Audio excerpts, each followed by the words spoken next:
Hey, what's up guys? Welcome back to Funny MMA. This video is shorter than my last prediction video. It's just going to be my sole prediction on Daniel Cormier versus Stipe Miocic at UFC 226.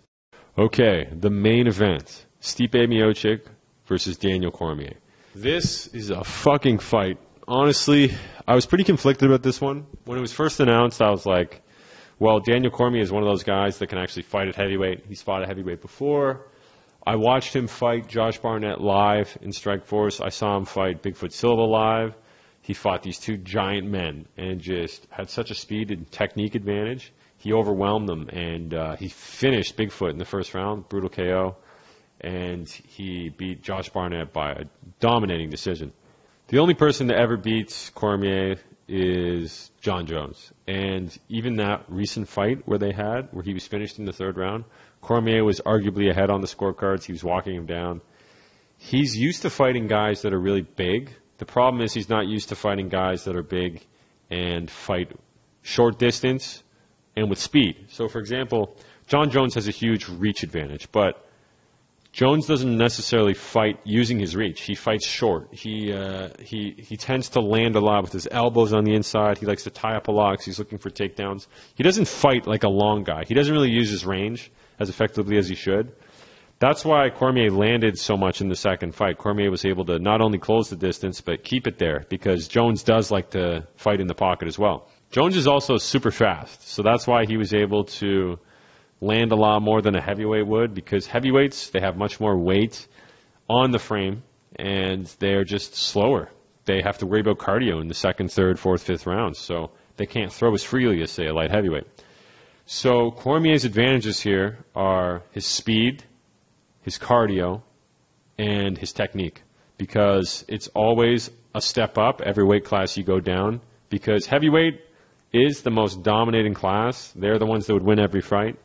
However, a lot of the time, the heavyweights, you don't have to be super technical. You don't have to be super fast. You just have to be tough and hit hard because it's such a power-driven division. Stipe Miocic, this guy's super underrated. He's a beast. He's massive, super strong, wrestling background, Golden Gloves boxing champ. I mean, he has all the qualifications. He's beaten the who's who of the heavyweight division. The only guy he hasn't really fought at heavyweight is Cain Velasquez, and that's Cain's fault. We've seen Stipe Miocic fight smaller guys. He fought Fabio Maldonado and absolutely tooled him. And Fabio is nothing like Daniel Cormier, but what he did show is that he can basically finish guys that are unfinishable at lower weight classes just because his heavyweight power really does stand. So, for example, Cormier can take shots from heavyweights. Fabio Maldonado can't. A lot of UFC light heavyweights can't. Daniel Cormier can, but Stipe does hit significantly harder than pretty much every heavyweight Cormier has faced. The heavyweights Cormier has faced have been like, Frank Mir, Roy Nelson, Josh Barnett, Bigfoot Silva. You could argue that Roy Nelson has the power, but he was way too slow to ever land anything on Daniel Cormier. So DC never had to really worry about that. One thing I really like about Stipe is he pushes the pace. He's always walking you down. He's always got a jab, a 1-2 in your face. He never really backs away from fighters. The most scared I've ever seen him fight was against Francis Ngannou, where he was basically running away at times in the fight, because Francis literally has the touch of death power. Daniel Cormier does not have that power, okay? If Stipe was able to survive the shots of Francis Ngannou, I firmly believe he's going to be able to survive the shots of Daniel Cormier. The only thing I could see Daniel Cormier doing to hurt Stipe would be if he lands a super fast uppercut like he did against Bigfoot Silva.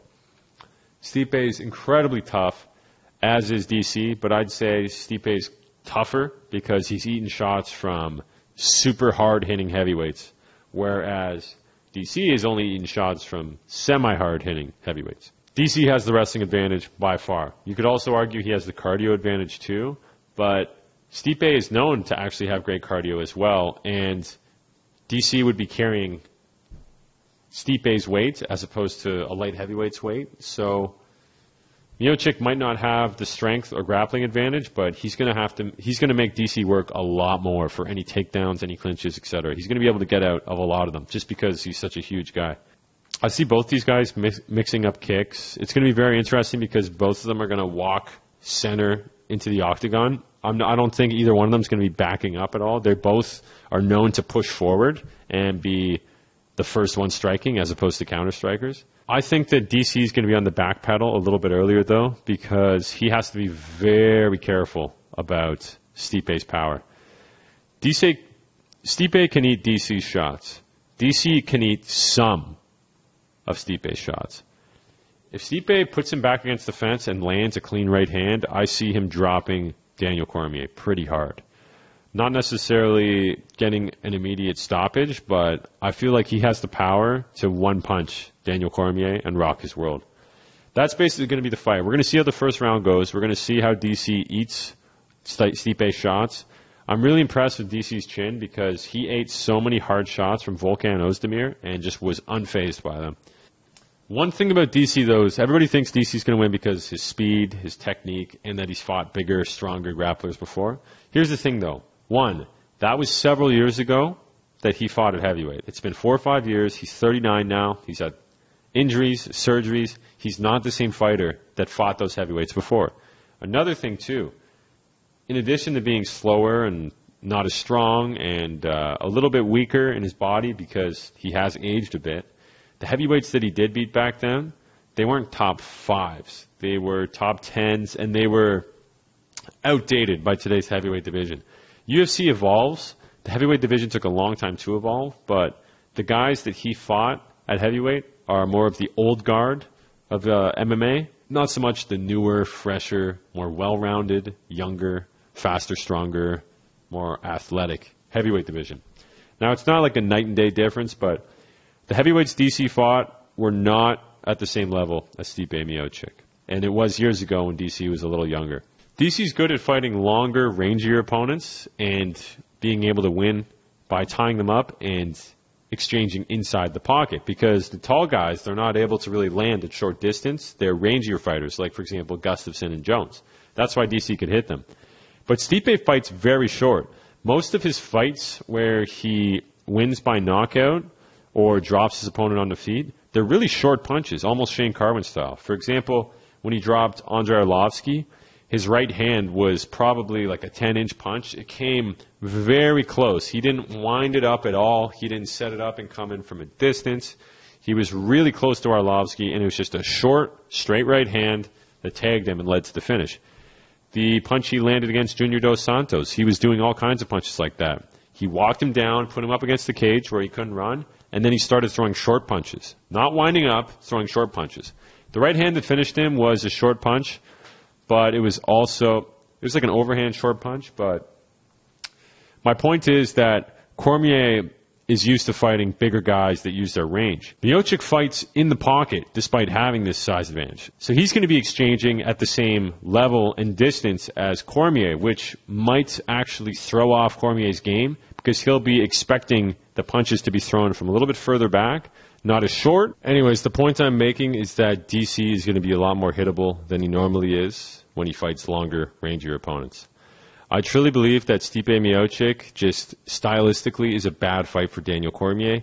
Even though Cormier would probably beat most heavyweights, I think that Stipe's well-roundedness, his power, his durability, and his ability to fight at short distances is going to directly affect Daniel Cormier's game plan, and he's going to be in for a surprise when Stipe doesn't slow down and is able to connect clean at a short distance and hurt Daniel Cormier.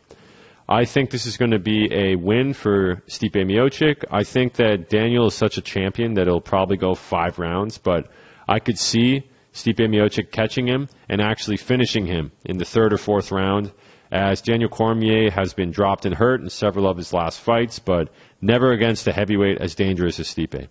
Be sure to comment below what your predictions are for this fight. Who do you think is going to win? How are they going to win? What rounds? Comment below and enjoy the fights this Saturday, guys.